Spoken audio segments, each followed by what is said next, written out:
মে মাসের 5 তারিখে রাত্রে অর্থাৎ 6 তারিখে সেই দিন কোনো গোলাগুলি বা সেরকম কোনো ঘটনাই ঘটেনি।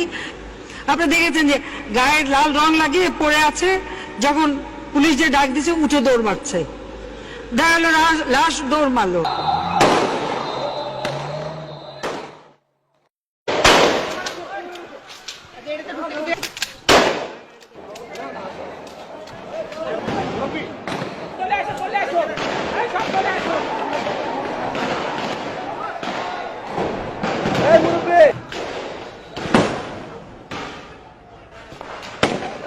মতিঝিল দিলকুশার বিভিন্ন অফিসের নিচে আশ্রয় নেয়া অসহায় মানুষদের উপর নির্বিচার হত্যাযজ্ঞ, বেধড়ক লাঠিচার্জ করে আইন শৃঙ্খলা বাহিনী।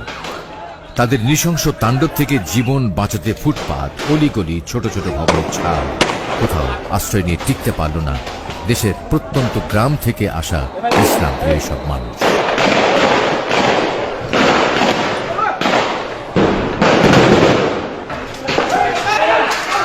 মুহুর্মুহু গুলির হুহুঙ্কারে আতঙ্কিত, সন্ত্রস্ত, আহতদের চিৎকার ধ্বনি হারিয়ে গেল।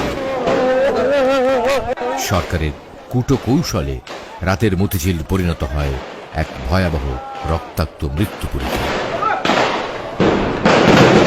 বিকেল থেকে বিভিন্ন গণমাধ্যম অফিসে মন্ত্রণালয় থেকে হেফাজতের সংবাদ পরিবেশনে নানা রকম নিষেধাজ্ঞার কথা জানানো হয়। পুলিশের নির্দেশ উপেক্ষা করে যে 2-4 জন সংবাদকর্মী সেখানে উপস্থিত ছিলেন তারাও হামলার শিকার হন। মতিঝিলে যৌথ বাহিনীর অপারেশন চলাকালে সরকার বিরোধী মনোভাবাপন্ন দিগন্ত টেলিভিশন ও ইসলামিক টেলিভিশনের সম্প্রচার বন্ধ করে দেয়া হয়, জব্দ করা হয় গুরুত্বপূর্ণ যন্ত্রপাতি। ভোর রাতের দিকে অপারেশনের সমাপ্তি ঘটে। আমাদের আহত করা হইতেছে, আমাদের শহরের গুলি করে আমাদের আহত করা হইতেছে, পুলিশ না আত্মসমর্পণ করেনি।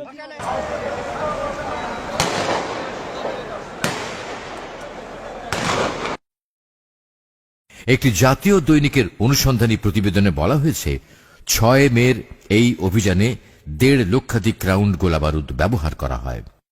অভিযানে পুলিশ, র্যাব ও বিজিবির মোট প্রায় 7,500 সদস্য অংশ নেয়। এখানে এই ঢাকার সমস্ত অলমোস্ট সকল র্যাব, সকল পুলিশ বাহিনীর সকল সদস্য এবং অন্যান্য যত বাহিনী আছে, ঢাকা যে 5টা ব্যাটালিয়ন আছে 5টা ব্যাটালিয়ন এখানে একযোগে কাজ করেছে, র্যাব, পুলিশ, বিজিবি। অভিযানে কতজন নিহত হয়েছে তা নির্ণয় করা যায়নি। সরকারি প্রেস নোটে 11 জনের কথা বলা হলেও সাধারণ মানুষের ধারণা মৃত্যুর সংখ্যা 1000-এরও উপরে।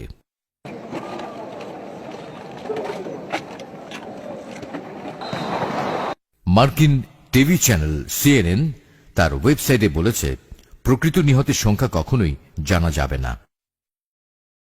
প্রভাবশালী ব্রিটিশ সাময়িক দ্য ইকোনমিস্ট বলেছে অন্তত 50 জন নিহত হয়েছে। এই ঘটনাকে গণহত্যা বলেই মনে হচ্ছে বলে মন্তব্য করেছে economist. Al Jazeera pictures that suggest the Bangladeshi government could be covering up the number of deaths from fighting between police and protesters.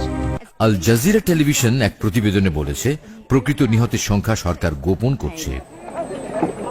When it was over, police said they'd recovered 11 bodies.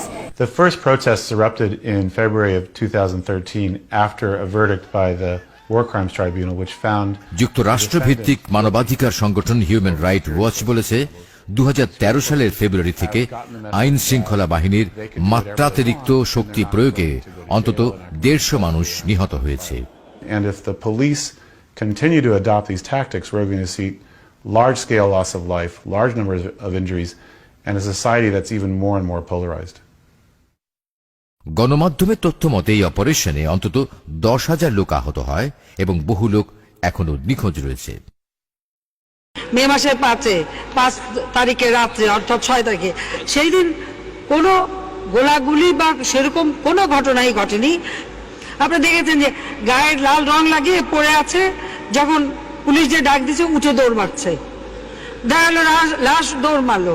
এত লোককে আমরা এই ছোট্ট জায়গা থেকে বের করে দিয়েছি শান্তিপূর্ণভাবে, যে সেখানে কিন্তু একটা স্ট্যাম্পিডও কেউ কিন্তু আহত নিহত হয়। অনেক মানুষকে তারা শহীদ করেছে, অনেক আল্লাহর বান্দাদেরকে শহীদ করেছে, নিরহ মানুষ, জনগণ, তৌহিদি জনতা, ঈমানের ডাকে আসছে ওদেরকে শহীদ করা হয়েছে। হাসপাতালগুলোতে পড়েছিল অনেক মানুষের লাশ।